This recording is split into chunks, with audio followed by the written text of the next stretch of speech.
Hello, and welcome to Breast Cancer Conversations, a podcast brought to you by survivingbreastcancer.org. I'm Laura Carfing, breast cancer survivor and founder of survivingbreastcancer.org, a nonprofit organization providing community, education, and resources to empower those diagnosed with breast cancer and their caregivers from day one and beyond.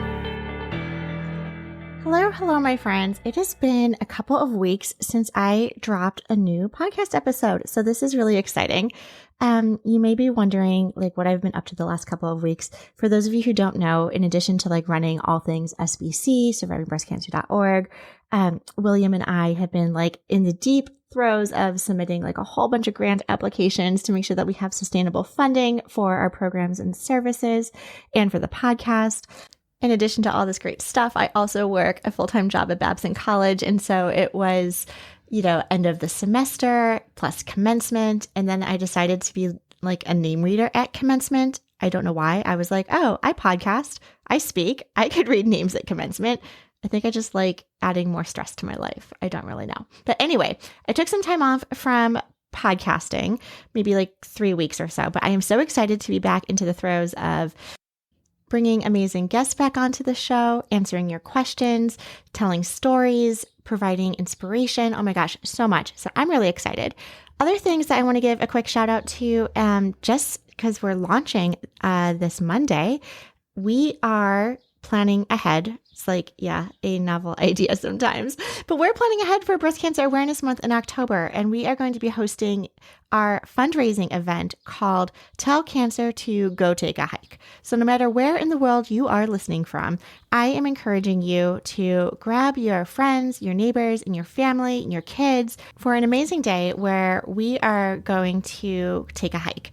And if you're not into hiking, that's totally okay too. You could take a walk, you could take a stroll, do what feels good for your body. At the end of the day, we just want to bring the community together and get outside.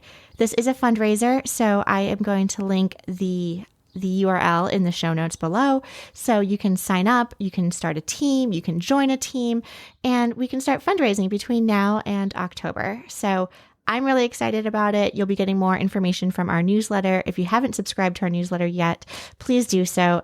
survivingbreastcancer.org/subscribe. Well, let's dive into today's content. Clearly, I miss talking to you guys, and I could just go on and on and on about all the happenings in my world, but that is not why you are tuning in today. Today, we are speaking with Michelle Sandlin, and I am so excited because she is an award-winning writer and author of the best-selling book, Cancer Don't Care. In today's conversation, we talk about all things about early-stage breast cancer, her diagnosis, my diagnosis.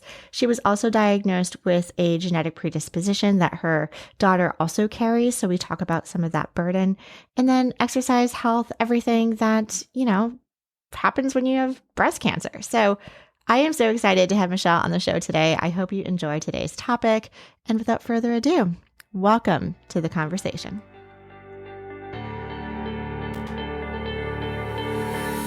Welcome, Michelle, to Breast Cancer Conversations. I am so excited to have you as one of our guests today, and we have a plethora of things to talk about that I know our listeners are going to be excited to hear. Just off the top of my head, you are a mother. You were diagnosed with early stage breast cancer, 2B specifically. You carry the BRCA1 gene.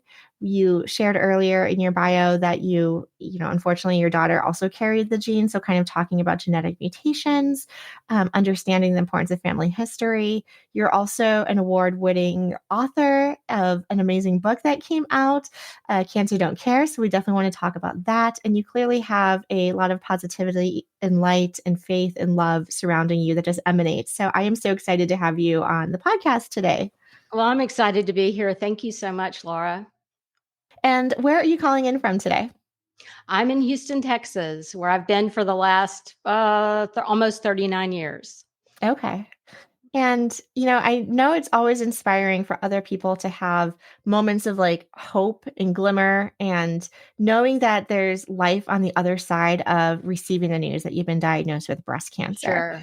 And, I know when I was diagnosed at the age of 34, and I was just clamoring for someone to say, let's go get coffee. Let's go get a sandwich. Let me tell you, maybe not necessarily it's going to be okay because, if you're living with metastatic disease, you're going to be on treatment for the rest of your life. But just knowing that you can navigate through life during such adversity and trauma.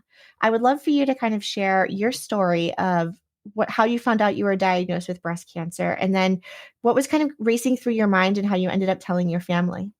Yeah, so it really almost goes back to 2019. I was diagnosed in June of 2021, but I say it goes back to 2019 because at that on that year, I lost my mom, and I sort of started this crusade for myself to become the healthiest I could ever be. And she did not have cancer. So it was not related to her death. It was just that idea of your mortality. And just, I needed an outlet to kind of separate me a little bit from the grief. And so, first thing I did was buy a Peloton bike. And as soon as it arrived, I began what I would say is a 2-year journey of really becoming the healthiest, quote unquote, I had ever been. And then, the pandemic hit and we were isolated, and working out and exercising and going for walks became an important thing for me to, be able to clear my head and so forth. And so for 2 years, I had adopted this lifestyle where I didn't drink, I didn't smoke, I didn't do recreational drugs. I worked out like a maniac 6 days a week for 1 to 2 hours a day. And I thought I was the healthiest I'd ever been. Much to my surprise, I was the most ill I had ever been. And so around May of 2021, I began to experience some intermittent pain in my right breast.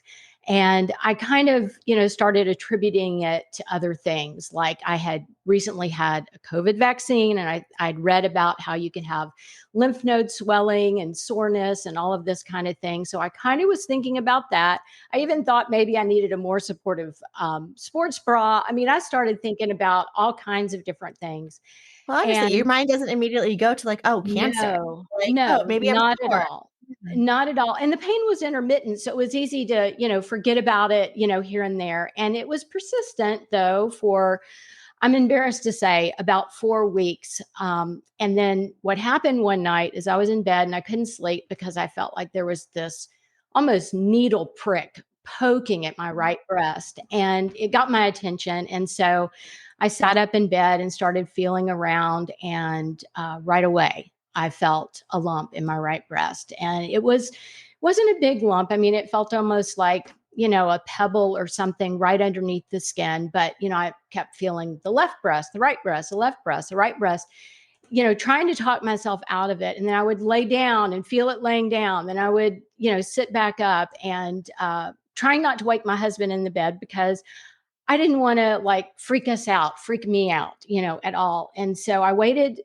I somehow went to sleep that night. I don't know, and waited till the next morning and got out of bed, went over to the mirror, felt it again, looked at it. I could see it. It wasn't, huge, but there was something visual there. And so I went downstairs, told my husband, that pain I've been feeling. Well, I think there's a lump there. And he felt it. And as men often do, he said, I don't feel anything but a boob. So anyway, he couldn't feel it. I don't know if he didn't want to, or, it's hard to know. I didn't want to know. I didn't want to feel it. But what I knew is I needed to call the doctor. I needed to go for an appointment right away. And so I got an appointment with my OBGYN. I had just had 4.5 months earlier an all clear mammogram. So this really, was out of the blue. And he says, I feel what you feel. Let's get another mammogram. Let's get an ultrasound. And I said, okay. So I made an appointment for another mammogram and an ultrasound. And as the radiologist was, reading the ultrasound, I was reading her face, and it wasn't good. And I said, just tell me. And she said, well, I'm, you know, pretty certain it's positive for cancer. And you could have just like knocked me over with a feather. I mean, I couldn't believe the words that I was hearing. And so she asked me if I could come back later that day for a biopsy, which I did. And 4 days later, I was diagnosed with triple negative breast cancer. And everything just went crazy fast after that. Sure. Well, thank you for reliving that experience. Yeah, It feels like it's just yesterday that all of this has happened and how it's very fresh and raw. exactly, no matter how many years pass, right? I think we can all Right, transport ourselves to that moment of, did I feel something? Do I notice something? Who do I tell? I don't right, want to freak out the family, but then at the same time, you don't want to just keep it bubbling inside internally as well. right. So it's and it's not the first time either on the podcast that we're talking about like being in the best shape of our lives, being super healthy, and then finding out that we are diagnosed with cancer. I'm wondering because this was also very similar with my story. I don't know if you know this about me either, but when I was diagnosed, I was also very active in working out, and I was a strict vegan at the time for a number of years leading up to it too. And so just the level, and I'm sure you might have felt this way too, like the level of frustration where you're like, I thought I was doing everything right. How could this happen to me? And then still have cancer. From my perspective, and maybe just how I'm dealing with it and kind of appeasing myself is like, well, it's because I was healthy and in good shape. I was actually able to feel the lump. I was able to physically see the changes. Because, if you're working out, you are paying attention to your physique. You are looking at your body image and noticing, like, does one chest or pectoral muscle or breast look different than the other one, et cetera. And so just being hyper aware of those things, I think probably are, for better or worse, a blessing in disguise. Oh, I agree. And I think, and I've said this, so many times that I was literally preparing for the fight of my life. And that's why I had, conditioned my body and gotten in such good shape. And like I said, I thought I was the healthiest I'd ever been. I definitely wasn't that, but I can say for sure I was in the best shape I'd ever been. Now, were you able to work out and maintain some level of activity throughout your treatment? Yeah, tell me about that. Yeah, absolutely. That was one of the first things we talked about when I knew I was going to be undergoing chemotherapy, because that was the treatment strategy. We were doing chemotherapy first and then surgery. And so my one of my first questions out of the gate was, "Will I be able to work out?" And they were like, "Absolutely. We encourage you to do that." Now, like I said, my workout routine had been 1 to 2 hours a day, 6 days a week. Obviously, that had a quick decline once chemo started. But I made it a practice that every single morning that I had chemo, I rode that bike before my chemo, because in my head and in my heart and everything I believed in was saying to me, if you're going to have poison entering your body today, you've got to do something healthy before that happens. And, at first I was still doing, like a 45-minute Peloton ride. By the last round of chemo, I think I was about 10 minutes on the Peloton, before that morning. But, I did other things too. I was still, walking, I was still lifting weights, did a little bit of yoga, that type of thing. But I think it was one of the most important things that I did, not just to keep my body moving, but to keep me connected to what my lifestyle was prior to cancer. It's a really good point to hold on to some level of normalcy during this like upheaval for sure. And, it's interesting. There's a lot of dialogue right now about exercise and cancer in general. And, it sounds counterintuitive, but, when we exercise, we're actually combating all the fatigue that can come from the treatments that we're going through. And there were days where I just wanted to like sleep and I didn't want to, like, it took more. I was going through treatment during the winter and it took more time here in Boston to like get bundled up to go for a walk to literally make it to like the end of the block. And I turn around to my husband and be like, "You know what? That was good for today. Like, I'm good. Let's go back into the house?" And then there's other times I'm like ready to go and get my 10,000 steps and just like, energize our bunny. So just listening to your body, I think is so important. But having that ritual as you're describing every day doing something um, is really great. I'm also noticing that there's some studies too coming out, and we're following this at survivingbreastcancer.org, is, kind of finding what is that measurement of exercise. Is it 30 minutes? Is it 3 hours? How many minutes per week, et cetera, that actually helps someone who's living with a breast cancer diagnosis better tolerate the medicine and also reduce the chance of recurrence and progression. And so I think this is such an important topic. And I'm thrilled to hear that you've already like embraced all of this with your lifestyle, but this is now catching up with the science and the research as well. So I just wanted to acknowledge that. Yes, that's important. And being on the other side of it, I would say where I am today, I mean, I've ramped right back up to where I was in terms of my physical activity. And I don't look at it as something I have to do every day. I look at it as something I get to do every day. And that's so important to, recognize the difference, because there were so many days, like you said, where you have this crippling fatigue and you can't get out of bed when you're undergoing chemo and all of this stuff, that now being on the other side, I look at every workout as an absolute gift. I need to embrace that because it's not a gift for me yet. It's a chore. I like that idea of reframing it. It's something I get to Yeah, do, something I have to do. right. And on the topic of exercise too, I know we get a lot of questions of, going through surgery and, maybe potentially losing mobility in our upper body, in our arms, et cetera. Tell me a little bit about your experience recovering from surgery and getting back into this workout routine. Obviously, everyone's experience is a little bit different. What worked for you?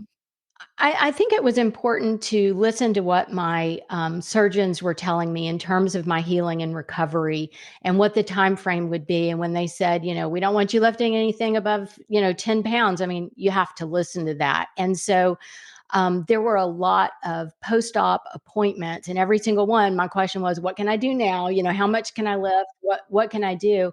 And it was really using that as my guideline. But every time they told me I could do a little more, I was doing a little more. But you also, while you're listening to your healthcare providers, you're also listening to your own body, and your body will tell you what you're capable of doing and what's too much, and so forth. And one of the limitations that I had following my double mastectomy and reconstruction surgery, because I had a deep flap where they remove your abdominal tissue and create new breasts with that.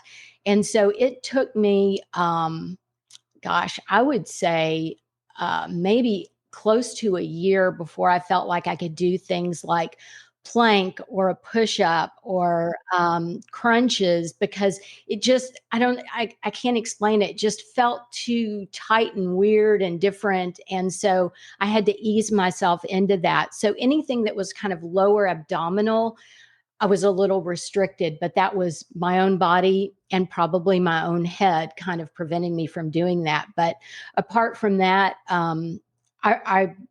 everything resumed.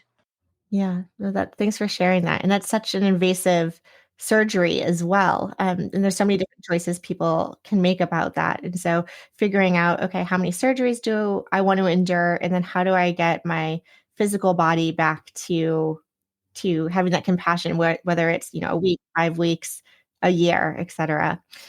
So I know for me, it's been yoga, and my poor husband has me lament about this all the time. Hears me lament about this all the time because I used to be, again, working out pre-diagnosis. I would also do yoga like religiously. Like that was my mental health, my spiritual health, just emotional, like all the things. And it's been so hard for me in like the last 5, 6 years to get back into that routine because I've lost so much upper body strength and because of the soreness or the tightness to not be able to do like the chaturanga or the push-ups.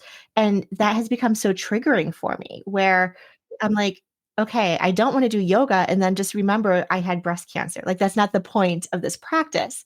And so I'm trying to find new activities, new things that I can get excited about. Have you found new activities that you're experiencing now after a diagnosis? Well, I wouldn't say new since my diagnosis, but something that I incorporated in during the 2 years prior to the diagnosis was meditation, and I utilized that practice throughout my cancer journey, I'm very religious about it still, in terms of the ability to, center your thoughts, concentrate on your breathing, stop that freight train of anxiety that can just send us over the edge. And so there's a certain meditation that I listen to every night before I go to sleep, because the three words that you repeat in this meditation are safe, healed, and whole. And to me, that really that's everything. And it keeps saying, you are safe, you are healed, you are whole. And those are the words, man, those are the words that you want to hear when you're going through a health crisis. It's what you want to hear after a health crisis. And it's what you want to hear when your own head is going, is this going to come back? What's going on? What do I need to be worried about today?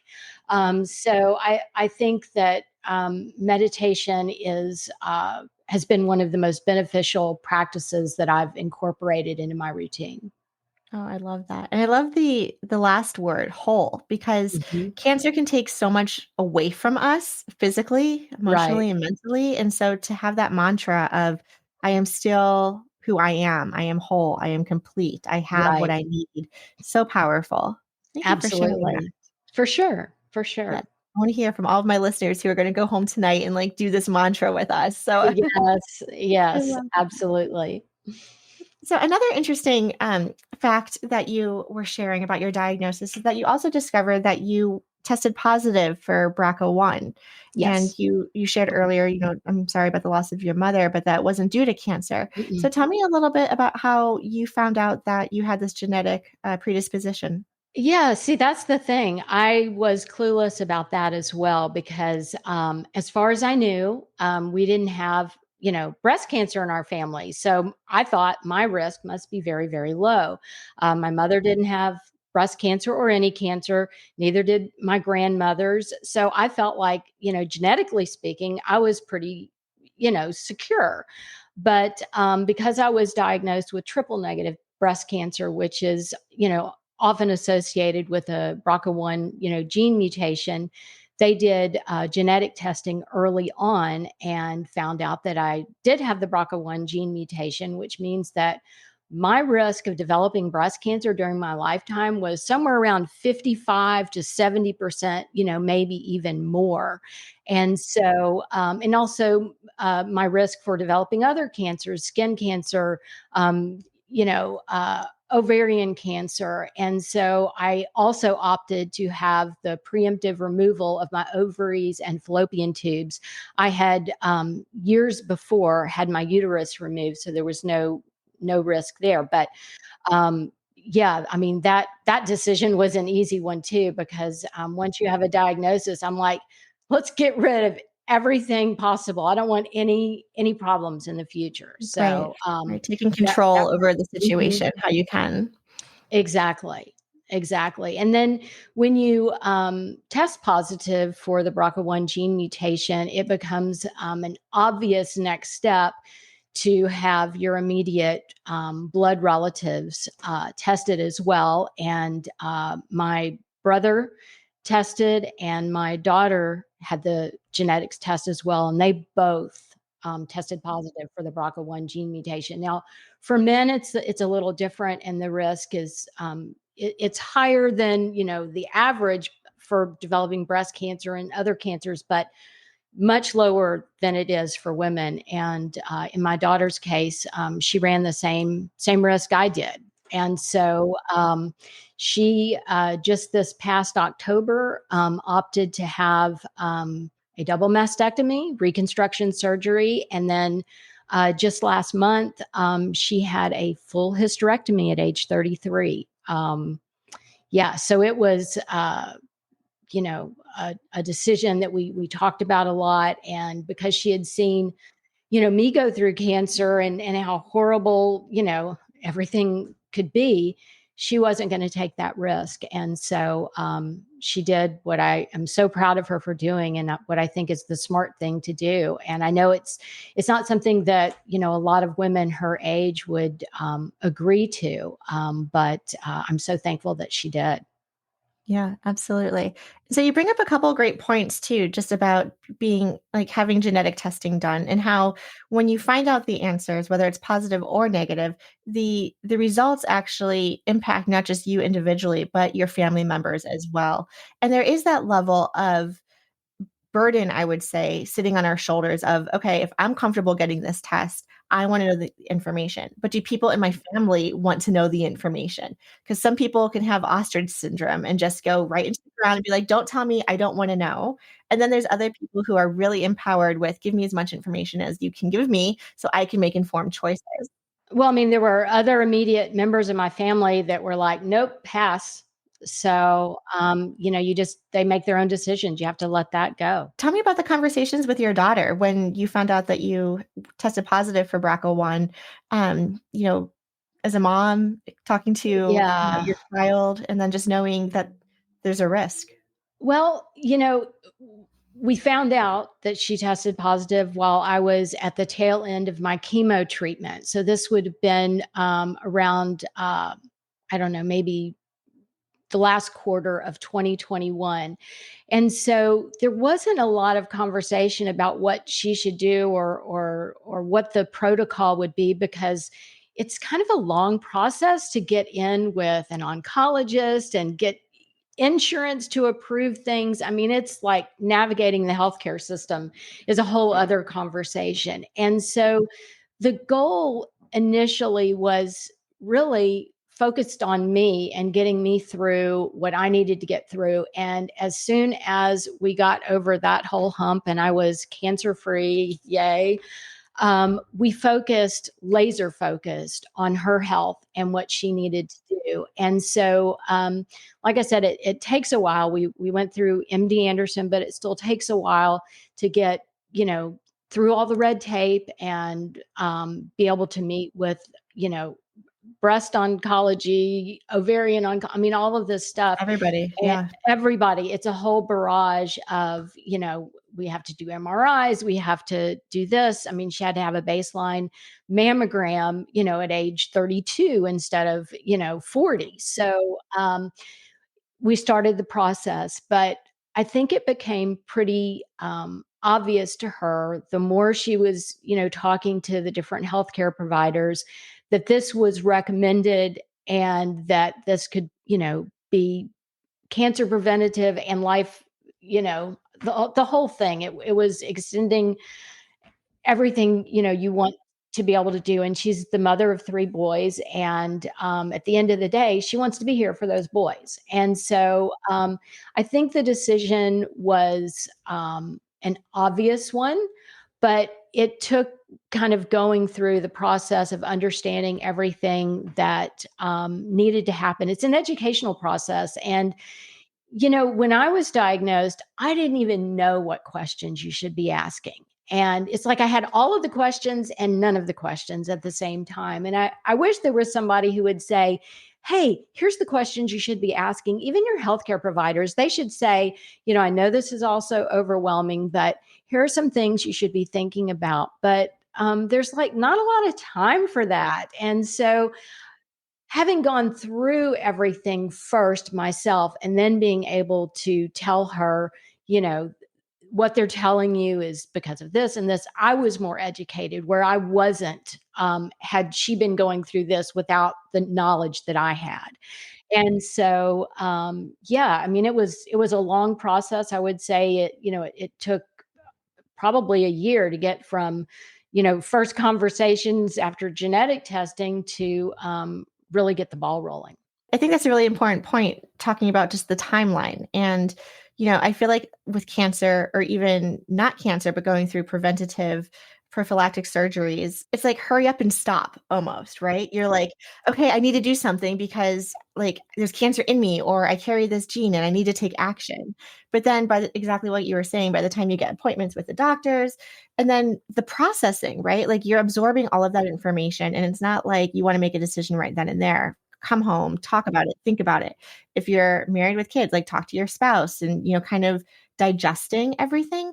And, I know this is not exactly the same, but when I was going through prior to my surgery, because we weren't sure quite yet if I was a candidate for a lumpectomy or a mastectomy. But every day I was like, I really hope I can do a lumpectomy. Like, I hope we can shrink the tumor enough where I'm a candidate. Then the next day I'd wake up and I'm like, oh, double mastectomy. I never want to deal with this again. Then some days I'm like, I'm just going flat. I don't want to, like, I was all over the board. But I needed that time to really like come to terms with what my decision was going to be. And once you arrive at that decision, then you're just like, I know I'm 100% good because I'm comfortable in the decisions that I'm making that affect my body and my health. Right, exactly. Well, when I had the very first meeting with my breast surgeon and oncologist, just days after my diagnosis, they were already using the term, lumpectomy, mastectomy, or double mastectomy. And to be honest with you, I thought right away, I put it in my head, yeah, this is going to be a double. And as soon as I had the genetic test come back as BRCA1 positive, it was a done deal. It's like, yep, this is going to be a double mastectomy. So I think it helped that I'd kind of in my head already gone there. I think I'm a worst case scenario person, kind of right out of the gate, but that's where my head was going, is that, yeah, this is going to be a double mastectomy. Well, thank you for sharing that. I know we talked a little bit about exercise, your experience, your genetic predisposition, all of the things you're going through. I want to change gears a little bit and talk about your professional life, which I find so beautiful because you are a writer at heart. And just a quick shout out to some of the programs and services we offer at survivingbreastcancer.org is that we have an expressive writing workshop every month that we do. And so whether you're a caregiver or recently diagnosed or having lived with the disease for a number of years, come for 90 minutes once a month to do expressive writing. And it is so powerful to put your thoughts and feelings to pen and paper. And I tell everyone, like, you don't have to be a writer. That's not the requirement. You're just showing up and using writing as a tool to release everything that we're holding on to. And I found that, we were talking earlier about, meditation or just rituals or getting into like the habit of something. And so I'm curious to just dive into a conversation about your writing background and your book that you wrote and kind of chronicling your experience with breast cancer and the really unique ways in which you put together your book. So, Michelle, I'd love to just like turn things over to you as like Michelle, the writer, the poet, the artist, Oh gosh. kind of hear a little bit more about your passion and how writing played a role throughout your breast cancer experience. Well, thank you. I mean, I always think of myself as someone who's been a writer ever since I was, big enough to hold a pencil in my hand. It's been my profession for the last over 20 years, but it's also been my lifestyle, and so it's my natural expression for myself, to be able to write down my thoughts, my feelings, and so forth. Whether it's through poetry or even journaling and whatnot. And so, from the moment I was diagnosed, I made a decision that not only was I going to document my journey for me, but I was going to document it out loud because I wanted to be able to share what I was going through, lift the veil a little bit, show some behind the scenes, in front of the scenes. This is me sitting in the chemo chair. This is me with my wig on. This is, my husband, Kenny, who was, I won't say front and center because he doesn't like to be front and center, but he was, by my side, standing next to the chemo chair, and talking about, the side effects and how I was feeling, and also to be able to stay connected to the people that, were worried about me and wanted to know how I was doing. I mean, I'm a big proponent for, having a community, your tribe of people that, really beat the drum for you. And so, throughout my breast cancer treatment, from diagnosis to well beyond, I was writing everything down. I was taking photographs, I was videoing, I was you know I had things written down on post-it notes and in my Apple Notes and in my journal. I mean, it was everywhere. And I realized, after I'd, been through everything on the other side, I realized that, I really had a book, and it was in, bits and pieces all over the place. And my my writing style is very analog. I'm big into fountain pens and paper and inks and all the things, that are connected with that. And so I started, outlining everything and putting everything down. And I wrote my first draft of the book on 4x6 index cards by hand before even putting it into the computer. And my reason for doing that is, and this is not unique to me, you can find this online everywhere, but when you stop to really write things down as opposed to clicking around on a keyboard, you're more connected to the words. It slows down your thoughts, and it allowed me to think about the words, think about the rhythm of the sentences, and really express myself in a way that I felt was really close to the bone, close to my heart, close to everything that I was feeling. And so I spent, I would say, the better part of a year writing the book. It didn't take me that much time to write the first draft. It was the refining of everything. Once it got to the computer, then the real, editing begins. But by writing it by hand, I didn't do a lot of self editing. I let it come out kind of as it happened, and so forth. And so I wrote it in almost like a vignette style with different sections pertaining to different aspects of what I was going through in the moment. But my whole goal really in writing the book, what was several things. I mean, it was obviously a very cathartic experience, but it allowed me to process. I mean, like, really truly process what had happened, because when I was first diagnosed, things started moving really, really fast. I mean, we went from diagnosis to MRIs to, getting your port put in, to first chemo, to hair falling out. I mean, it was so, so fast. And because my tumor, they said, was so aggressive, the treatment had to be equally aggressive. And so there's not any time to stop and think or process. And when I first announced my diagnosis to my friends and family, I did so, not my immediate family, but the larger group of people out there. I did it on social media because I felt like I could reach the most people that way. And so I did a video. And, it sort of started off with me saying that, I didn't drink, I didn't smoke, I didn't do drugs. I was an ideal weight. I work out like a maniac. But guess what? Cancer don't care. And that was the first time it just sort of came out. I said the words cancer don't care. And it became obvious to me that that's really the book, that it doesn't matter who you are. I mean, you can be the king of England and get cancer, right?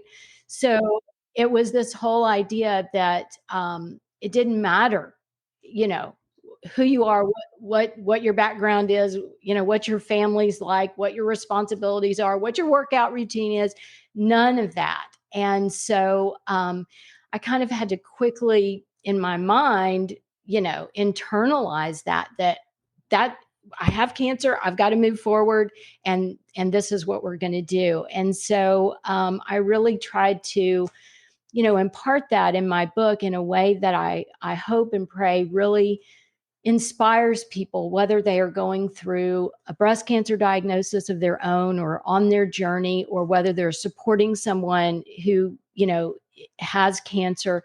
But even people that don't even, have cancer touch their lives. I think there's a lot of life lessons, a lot of, my own philosophical musings. And like I said, I go back to inspiration a lot. It's my favorite word because I don't think there's anything more powerful than being able to inspire someone to do something important in their life, whether it's, working out, eating healthy, whatever it is. And so I hope that people, read my book with the idea of, or with the takeaways that, this was something really horrible that, someone went through, but that I did it with a positive attitude. I really leaned into my faith, my love, my community, and all the things that were important to have in my orbit. But at the same time, and I talk about this a lot, to get rid of the things that no longer served me. And sometimes that means